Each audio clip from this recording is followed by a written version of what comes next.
I need your help. People's lives are at stake. Possibly mine. I don't know yet. I live out in the country, basically in the middle of nowhere. I tend to a small farm, nothing much, but enough to live comfortably off of. I rely wholly upon my car to get to the city for groceries, and to go to farmers' markets and meet wholesalers who'd want to buy a portion of my crop. That is, until it vanished. One day, I woke up, got dressed, prepared to go into town to set up at the farmers' market, and I found that my car was missing. I didn't know if it had been stolen or if it just disappeared, but I went to go call the police. That's when I found out the phone lines don't work either. I've tried to call the police, call my family. Hell, I think I called for a pizza one time. But every time I do, I hear noises on the other end instead of whoever I should be talking to. Or at least their voicemail. Not screams or Latin chants, like I'm sure you expect from one of these stories, but peaceful noises. Birds chirping, running water, stuff like that. One time, I heard a woman's voice say something in what I think was Italian. She sounded happy, not excited, but at peace. I tried to look up what she said on the internet, but I can't transcribe a language I don't know. Speaking of the internet, I suppose you're wondering why I haven't contacted someone that way. Maybe tried to tell one of my clients of my situation, in hopes they'd bring a car or something that I could use to get out of here. Every time I go to email someone I know, I get some rubbish response that I'm very, very sure isn't being sent directly by them. For example, I sent this message to a friend of mine, Dave, in the hopes he could help me out. Yo, Dave, someone stole my car. Can you give me a lift to the police station?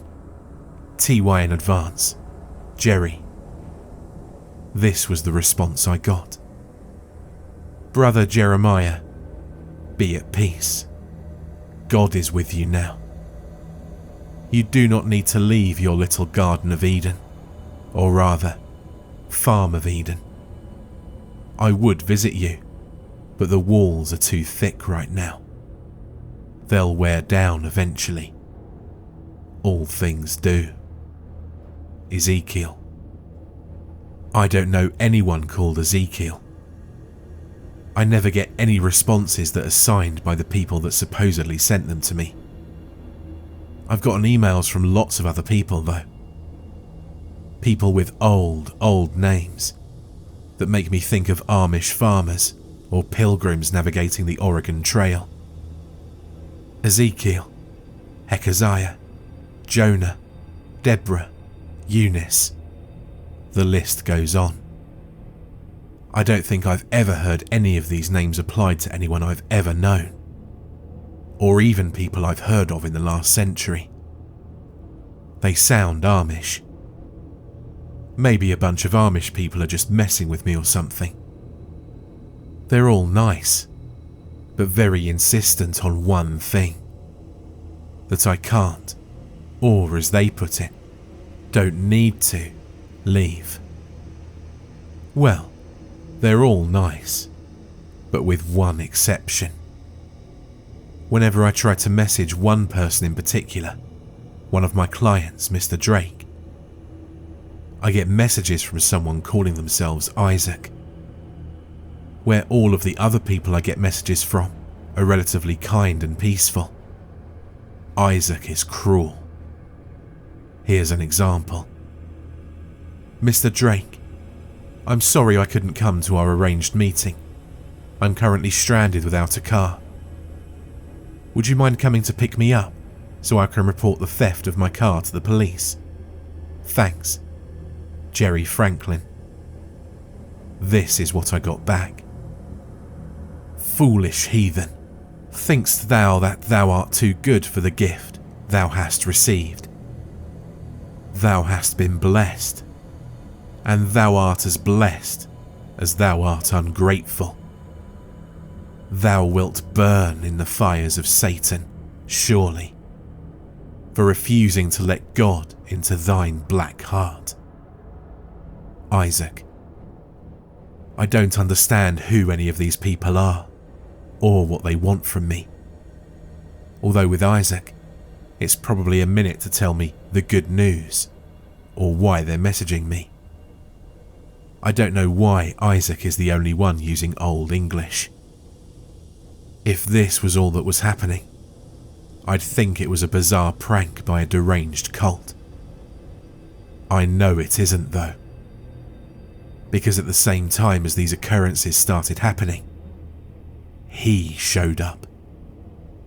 The person, or perhaps thing I'm referring to, is an entity that I've dubbed the faceless mourner. It, or he, is the thing I need help with. He's the reason that there are lives in danger. He's about 5 feet and 10 inches tall. He's always wearing the same thing when I see him, a black suit and tie.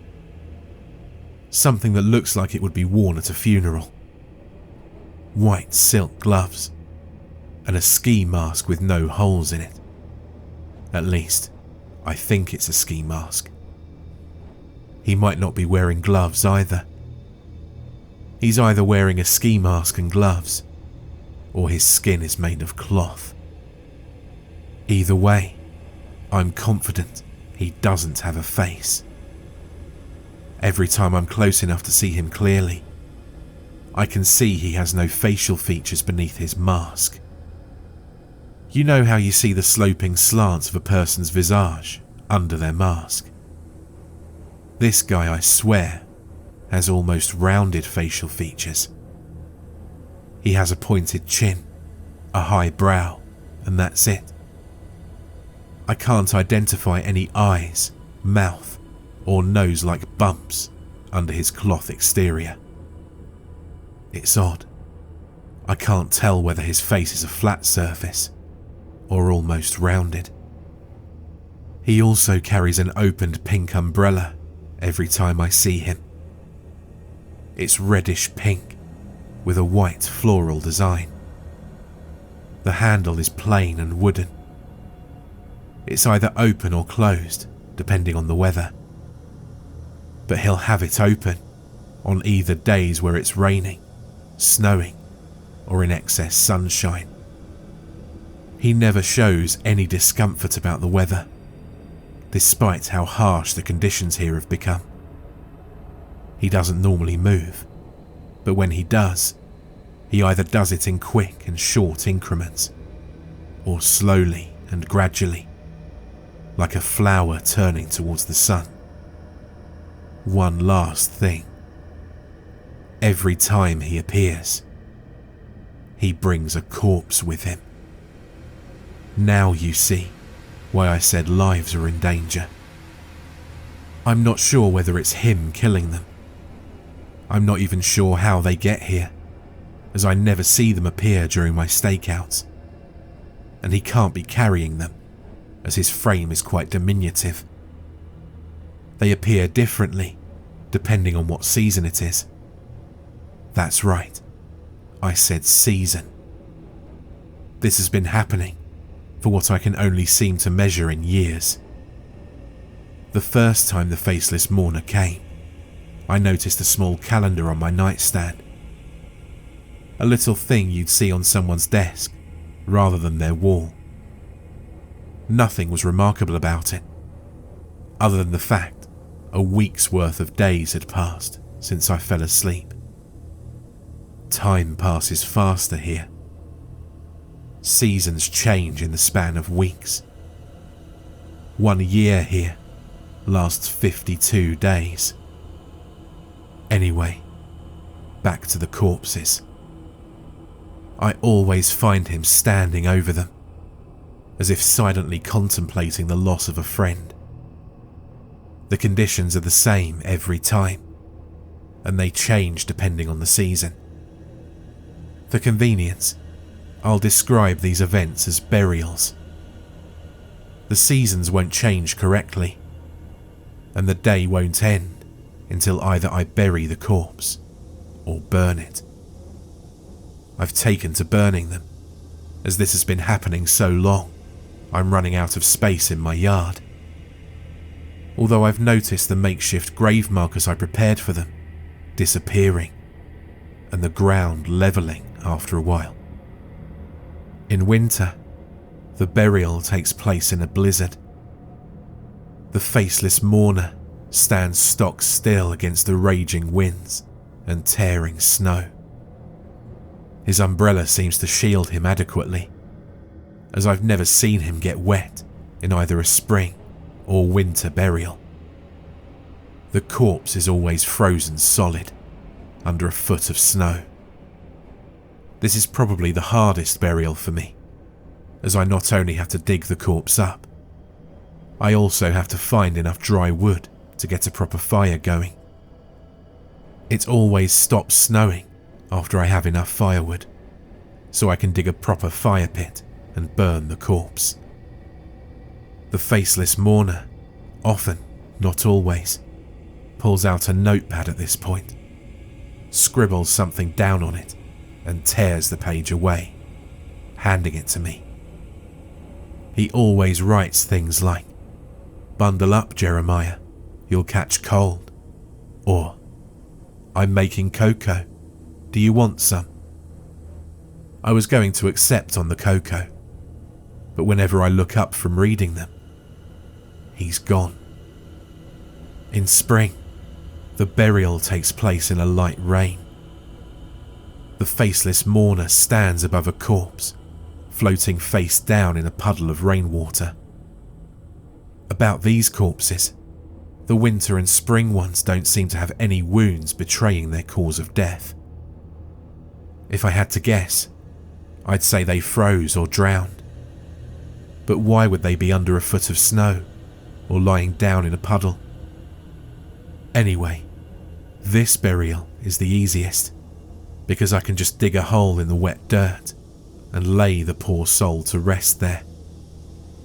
I usually put together a few boards or something as a grave marker. When I do make grave markers, the faceless mourner walks over to them and pins on a note from his notepad. The things he writes are really odd. It seems he makes up his own causes of death. Here are some examples. "Here lies Uriel, died of sadness." "Here lies Meredith. I tried to help her. He didn't." And, oddly enough, "Here lies Ben. I'm not quite sure where he went. I'll find him eventually." I'm not sure whether he means spiritually or physically, but after pinning the note there, he nods at it and just sort of stands there until I look away. When I do, he disappears. The fall burials are probably my second to least favourite. The mourner knocks on my door. If I open it, he walks away and motions to follow. If I don't, he won't go away. When I follow him, he leads me to a grove of trees that's never there except in the fall. The corpse is always hanging from a tree. There's always a sticky note pinned to it. It always says, "Do you feel guilt?" I always do. I don't know why, because these are people I don't really know. I vaguely remember some of them being mean to me a while ago, maybe a few years at the latest. But I never wished Mrs. Rossetti, my third grade math teacher, dead. I certainly never hoped I'd find her here, hanging from a tree. The corpses are always on the higher branches, and I have to cut them down to bury them. The soil is still good, so I can usually do it. I normally just bury them in the forest. But one time I did that and found the corpse in the tree again, so I took it into the yard. It was obvious how they died, but the thing is, how do the corpses get up there? The taller trees are around 20 feet, and the mourner doesn't seem like the tree climbing with a corpse type. A more obvious question would be, where does the forest come from or go? But I can't even begin to get into that one. The summer burials are the worst. Easily the worst. I retch thinking of them in May. I can't sleep more than a few minutes of the last night or week before June. During the summer burials, the ground is cracked like it would be in a desert. All of the grass is gone, and the few trees that are left are dead. The sun is so strong, I actually have to put on sunblock, or I'll get burned so badly I won't be able to walk the next day. The mourner stands over a decomposing corpse that's been gruesomely murdered. The wounds range from bullets to the head, to having had their stomach ripped open and all their organs stuffed down their throat. The mourner writes a note preemptively, pinning it to the corpses. They always have an accusatory tone, saying things like monster, unforgiven, and repent. I don't understand what he means by this. I've never hurt anyone in my life, and now this monster starts bringing corpses onto my property and blames me for their deaths. The third time this happened, I tried to punch him in the face, but with inhuman reflexes, he batted my hand out of the way with his umbrella, striking so fast that he almost broke my wrist. I can't bury the corpse in the summer. The ground is too hard. Thankfully, the trees are all dead, so I can use them for easy firewood. The bad part is the smell. It smells like every dead thing in the world, combined into one big dead thing. And I decided that I needed to vomit right then. I always did. The first time, it took me 4 tries to stop. When I finally did, I looked up and noticed the mourner offering me a flask. I knew that whatever he had in there wasn't water. I didn't care. I just needed to get the smell of corpse out of my nose and the taste of bile out of my mouth. I grabbed it and took a long swig. It's hard to describe the taste. It tasted not so much like apples as it did apple peels. It hardly tasted like anything, with a crisp aftertaste.